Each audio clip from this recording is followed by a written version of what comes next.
రక్షణ శాఖ మంత్రి పెద్దలు రాజ్నాథ్ సింగ్ గారు, honourable minister civil aviation Kinjarapu Rammohan Naidu గారు, honourable minister IT human resource development Lokesh గారు, బీజేపీ రాష్ట్ర అధ్యక్షులు మాధవ్ గారు, సహచర మంత్రివర్గ సభ్యులు సత్యప్రసాద్ గారు, భరత్ గారు, సత్యకుమార్ యాదవ్ గారు, సవిత గారు, సెక్రటరీ డిఫెన్స్ సంజీవ్ కుమార్ గారు, honorary advisor government of Andhra Pradesh Satish Reddy గారు, గౌరవ పార్లమెంట్ సభ్యులు పార్సారథి గారు, గౌరవ ఈరోజే మనం చూస్తే chairman MD Bharat Forge Limited Baba Kalyani గారు, DG aero DRDO Rajalakshmi Menon గారు,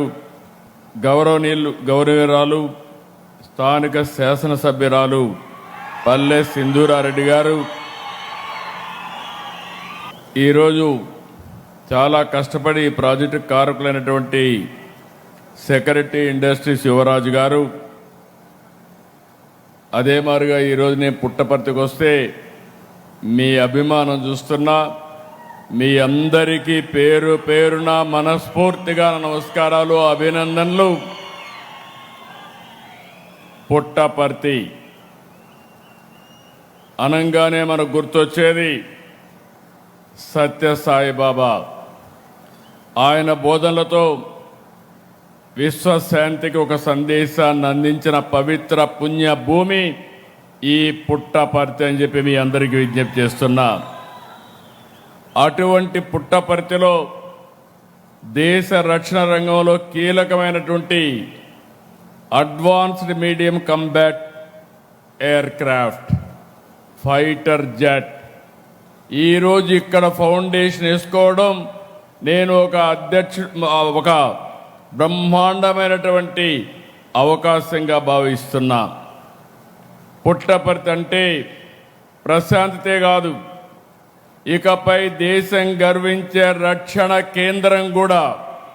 పుట్టపర్తికి ఇకపై భక్తికి మాత్రమే కాదు, భద్రత కూడా, దేశ భద్రతకు ఇక్కడి నుంచే ప్రారంభం అవుతుందని చెప్పి మరొకసారి మీ అందరికీ హామీ ఇస్తున్నారు. Puttaparthi is moving from spiritual inspiration to strategic innovation. వీటి ద్వారా ఆత్మనిర్భర్ భారత్ లక్ష్య సాధనలో ఆంధ్రప్రదేశ్ రాష్ట్రం కీలక భాగస్వామ్యం అవుతుంది. దీనికి మనస్ఫూర్తిగా ప్రధానమంత్రి గారిని, రాజ్నాథ్ సింగ్ గారిని గట్టిగా అభినందిస్తున్నా. మీరందరూ కూడా చప్పట్లు కొట్టి గట్టిగా అభినందించి కృతజ్ఞతలు చెప్పాల్సిన అవసరం ఉంది. Under the visionary leadership of honourable prime minister Narendra Modiji, honourable defence minister Rajnath Singh ji has played a pivotal role in strengthening India's defense capabilities and modernizing our armed forces. You are seeing him. His conscious efforts towards promoting indigenous defense manufacturing and advancing the vision of Atmanirbhar Bharat in the defense sector are truly commendable.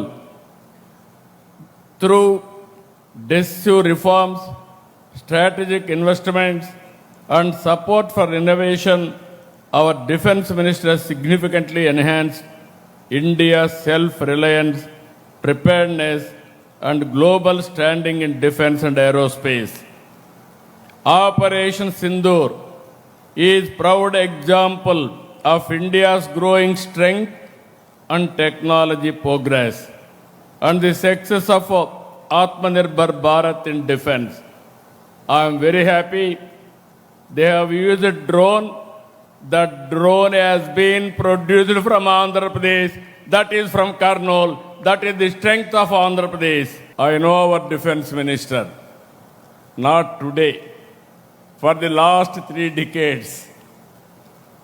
He is very, I can say, very reliable, very friendly. I am in favor sometimes, I am in opposition. But never you have forgotten me. That is where I am thankful to you, sir. I am very happy. When he was Chief Minister of UP, our Chief Minister of Andhra Pradesh at that time, during Vajpayee period, he was Central Minister. I had a close relation. Around 2014, you are the party president. We have an alliance at that time. You clinched that alliance, I am aware of that. From the beginning, 3 decades, even today, same affection. I am thankful to you, sir.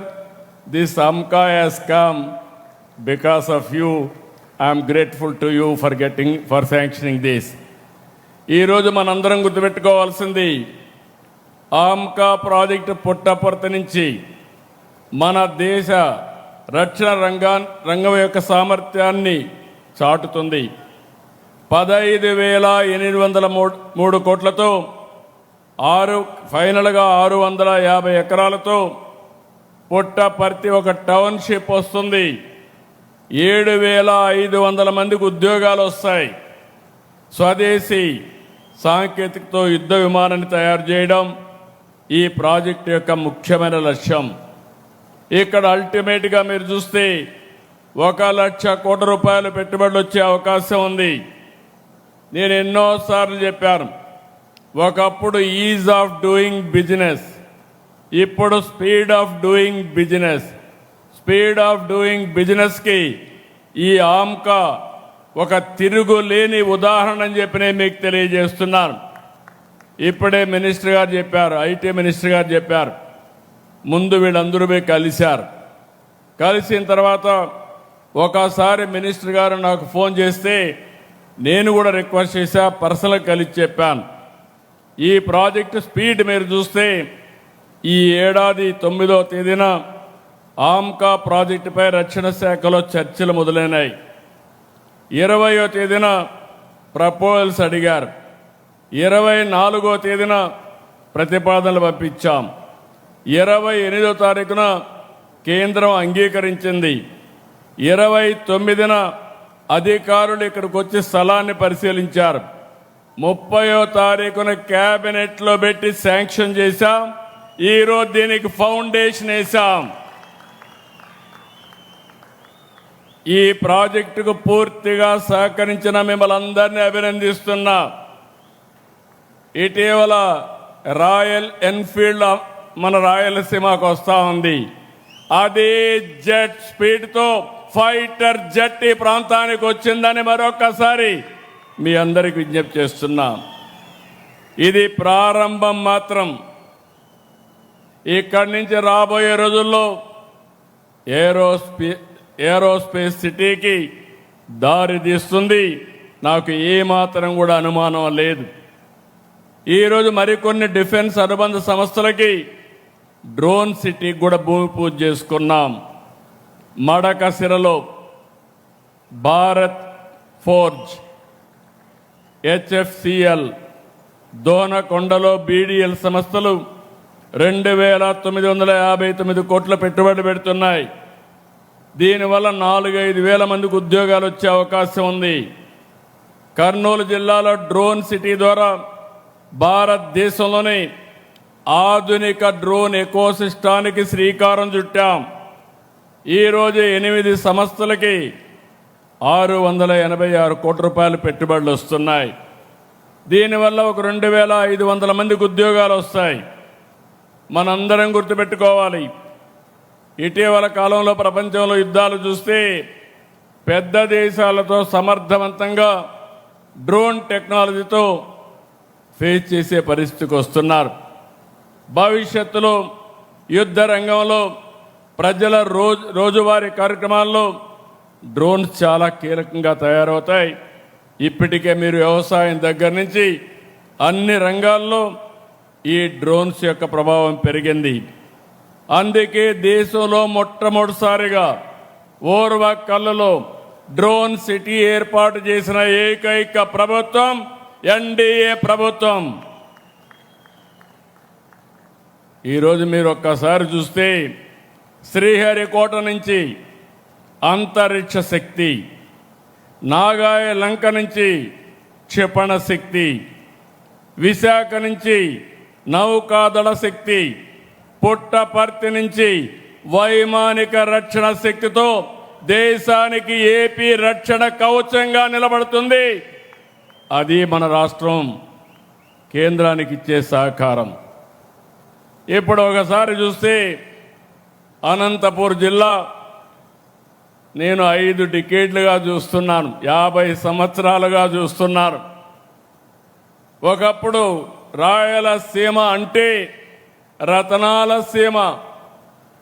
శ్రీకృష్ణదేవరాయల కాలంలో వీధుల్లో వజ్రాలు రత్నాలు రాసులుగా పోసి అమ్మేవారిని చరిత్ర చెబుతుంది.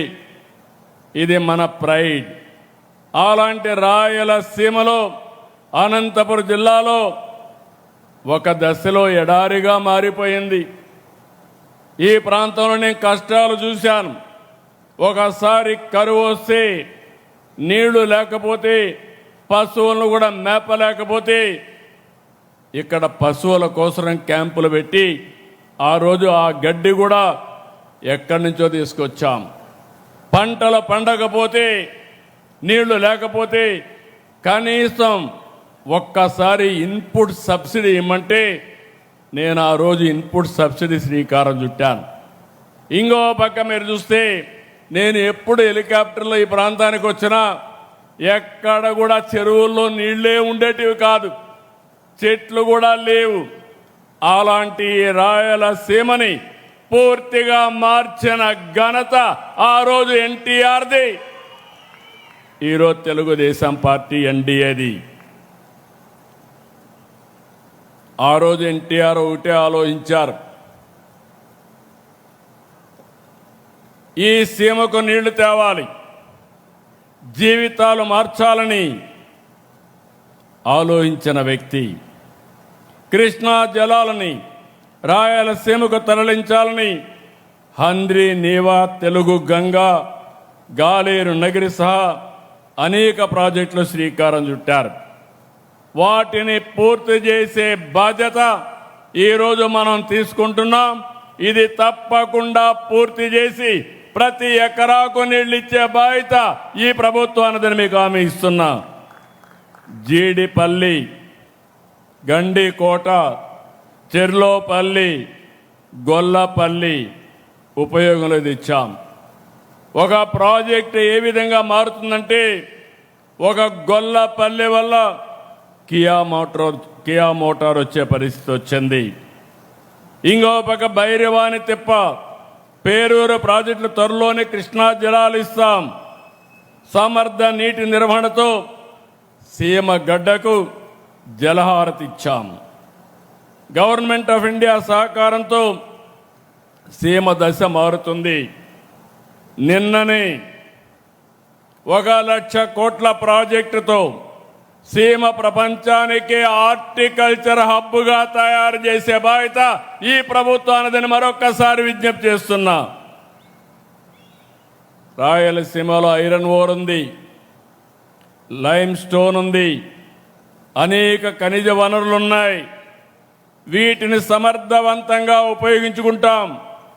Kadapa steel జూన్లో ప్రారంభించి 2028 డిసెంబర్ నాటికి పూర్తి చేసి కానుకగా రాయలసీమకి ఇచ్చే బాధ్యత ఎన్డీఏ ప్రభుత్వానిదని చెప్పి నేను మీకు తెలియజేస్తున్నా.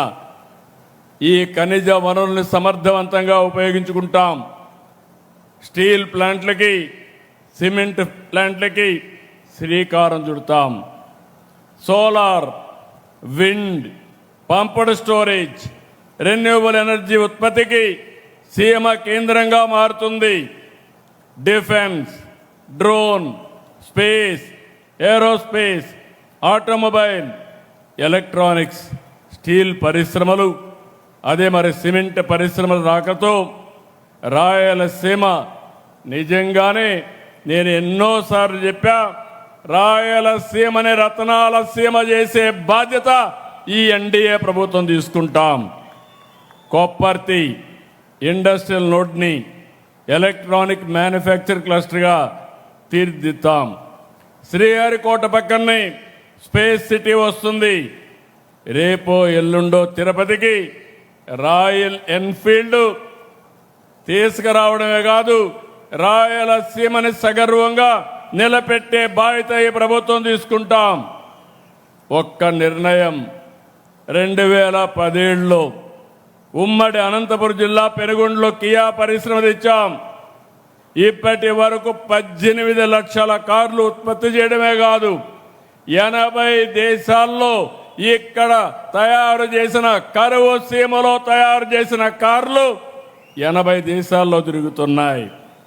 రాయలసీమ ఒకప్పుడు డ్రౌట్ జోన్, ఈరోజు గ్రోత్ జోన్గా మార్చామని చెప్పి కూడా నేను మీకు తెలియజేస్తున్నా. నిన్ననే సీమలో దశాబ్దాలుగా అద్భుత సేవలు అందిస్తున్న ఆర్డిటికి ఇబ్బందులు వస్తే విదేశ విరాళాల విషయంలో తలెత్తిన సమస్యని లోకేష్ గారు వెళ్ళి సమన్వయంతో పరిష్కారం చేసి మళ్ళీ వారి సేవలు ఈ జిల్లాకు అందుబాటులో ఇచ్చి తేవడం ఇదొక శుభ పరిణామం. ఇప్పుడు మనకు మరో గోల్డెన్ ఛాన్స్ కూడా వచ్చింది. ఒకప్పుడు గోల్డ్ అంటే కేజీఎఫ్, కోలార్ గోల్డ్ ఫీల్డ్స్. రాబోయే రోజుల్లో గోల్డ్ అంటే జేజీఎఫ్, అంటే జొన్నగిరి గోల్డ్ ఫీల్డ్. ఇప్పుడు కర్నూలులో వస్తూ ఉంది. ఈ ఏడాది 600 కేజీలు తయారు చేస్తాం. రెండో సంవత్సరం 1500 కేజీలు తయారవుతుంది. రానున్న రోజుల్లో గోల్డ్ తయారీకి చిరునామాగా మన ఆంధ్రప్రదేశ్ తయారవుతుందని మరొక్కసారి మీ అందరికీ విజ్ఞప్తి చేస్తున్నాం. సీమ నేలపై తిరుమల, శ్రీశైలం, కాళహస్త్రి, కాణిపాకం, అహోబిలం, మంత్రాలయం, ఒంటిమిట్ట, పుట్టపర్తి ఇలాంటి ఆలయాలు ఆధ్యాత్మిక శోభనిస్తున్నాయి. దేవాలయాల పవిత్రతను కాపాడాం, సేవల్లో నాణ్యత పెంచాం. దీంతో ఆలయాలన్నీ కూడా కిటకిటలాడుతున్నాయి. మరోవైపు సమర్థ నీటి నిర్వహణతో ఆధునిక దేవాలయాలైనటువంటి జలాశయాలు కళకళలాడుతున్నాయి. ఈ విషయం మీరందరూ గుర్తుపెట్టుకోవాలి. ఇప్పుడు మే నెలలో ఉన్నాం.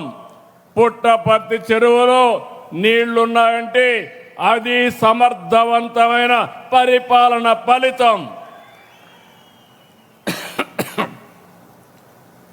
ఇంకొక పక్క నేను ఇక్కడుండే మిమ్మల్ని అందరినీ ఒకటే కోరుతున్నాం. ఒకప్పుడు రాయలసీమ అంటే రాళ్ల సీమ, కరువు సీమ.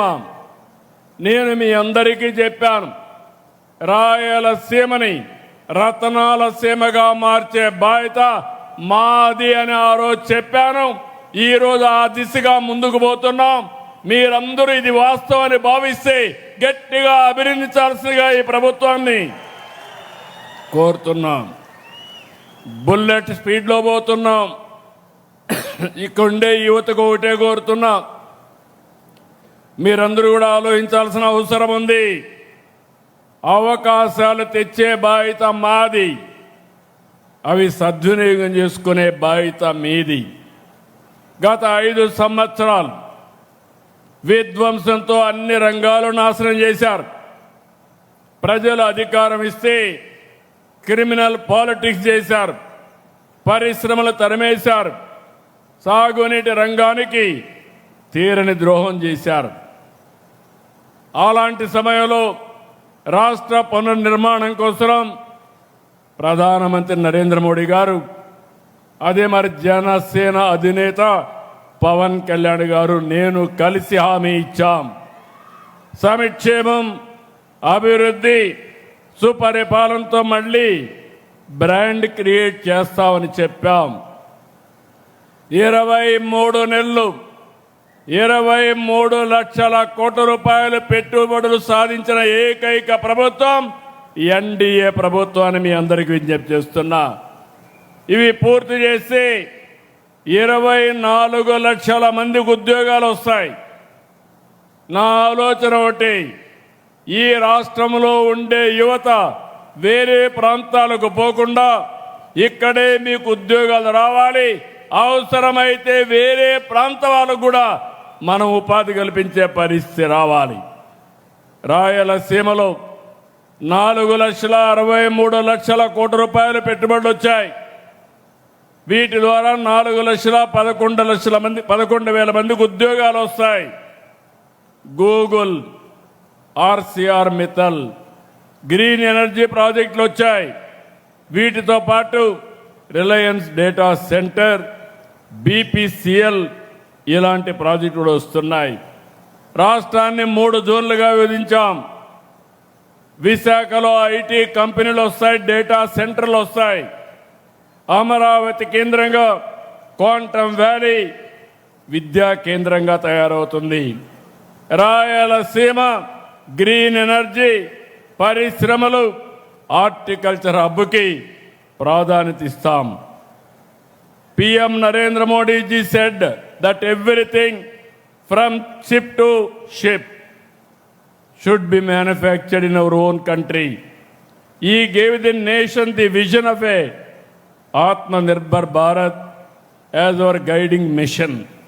On this occasion, I call upon industrialists and entrepreneurs, design in Andhra Pradesh, make in Andhra Pradesh, lead from Andhra Pradesh. We will extend all the cooperation for you.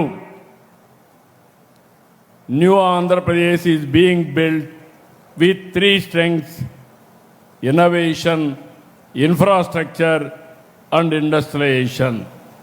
When India marches towards Viksit Bharat, AP will lead from the front. Swarnandhra 2047 సహకారంతో వికసిత్ భారత్ లక్ష్య సాధనలో AP కీలక పాత్ర పోషించాలనేది మనందరి సంకల్పం. ఈరోజు నేను ఒకటే మీ అందరికీ విజ్ఞప్తి చేస్తున్నాను. దేశానికి భద్రతే కాదు, ఆర్థిక భద్రత కూడా ముఖ్యం. ఇరాన్ అమెరికా యుద్ధం సెగ ప్రపంచమంతటా వ్యాపించింది. మనకు సంబంధం లేదు, మనపైన ప్రభావం ఉంది. యుద్ధ కారణంగా క్రూడ్ ఆయిల్ ధరలు పెరిగాయి. ఆయిల్, బంగారం దిగుమతులతో విదేశ మారక నిల్వలు తరిగిపోతున్నాయి. దీన్ని నివారించాలి. నేను ఒకటే మీ అందరికీ విజ్ఞప్తి చేస్తున్నాను. నా దేశం, నా బాధ్యత. దీనితో ప్రతి ఒక్కరూ స్పందించాలి. ప్రతి ఒక్కరూ కూడా భాగస్వాములు కావాలి. ఈ విషయంలో ప్రధాని మోడీ గారు 7 సూచనలు చేశారు. వర్క్ ఫ్రమ్ హోమ్ ఆచరించడం, బంగారు కొనుగోలు నిలిపేయడం, పబ్లిక్ ట్రాన్స్పోర్ట్ వినియోగించడం, వంట నూనెలు వాడకం తగ్గించడం, ప్రకృతి సేద్యానికి మళ్ళడం, స్వదేశీని ప్రోత్సహించడం, విదేశ ప్రయాణాలకు దూరంగా ఉండడం వంటి సూచనల్ని ప్రధానమంత్రి గారు ప్రతిపాదించారు. అనేక దేశాలు ఇప్పటికే పొదుపు చర్యలు చేపట్టాయి. అమెరికా, చైనా, ఫ్రాన్స్, దక్షిణ కొరియా, జర్మనీ, థాయిలాండ్, శ్రీలంక, ఇటలీతో సహా అనేక దేశాలు ఆయిల్, ఎనర్జీ 2 కూడా ఆదా చేసే కార్యక్రమాల కోసం అనేక నిర్ణయాలు చేశారు. నేను ఇక్కడ మిమ్మల్ని అందరినీ కోరుతున్నాను, మనం కూడా బాధ్యతతో ముందుకు పోవాల్సిన అవసరం ఉంది. ప్రధాని చెప్పిన సూచనలే పాటిస్తూ మనం కూడా మన బాధ్యత కింద నిన్నే మేము కొన్ని నిర్ణయాలు తీసుకున్నాం. ఇంత మునుపంతా కూడా ఎక్కువ కాన్వాయిలు ఉండేటివి, అవన్నీ తగ్గించాం. ఈ 7 సూత్రాలని ఏ విధంగా అమలు చేయాలనో దీనికి కూడా ఒక ప్రోగ్రాం చాకౌట్ చేస్తున్నాం. ప్రతి ఒక్క వ్యక్తికి విజ్ఞప్తి చేస్తున్నాను, ఈ పుట్టపర్తి పవిత్ర స్థానం నుంచి ఇది ప్రపంచానికే ఒక సవాల్. అయితే భారతీయులుగా మనం ఆలోచించాల్సింది, సవాలుని అధిగమించే విధంగా మనం ముందుకు పోవాల్సిన అవసరం ఉంది. నేను ఎప్పుడూ ఒకే మాట చెప్పాను. Every crisis there is an opportunity. Even this crisis because of geopolitical situation we have to make it our convenient. We have to convert it in opportunity and face it effectively.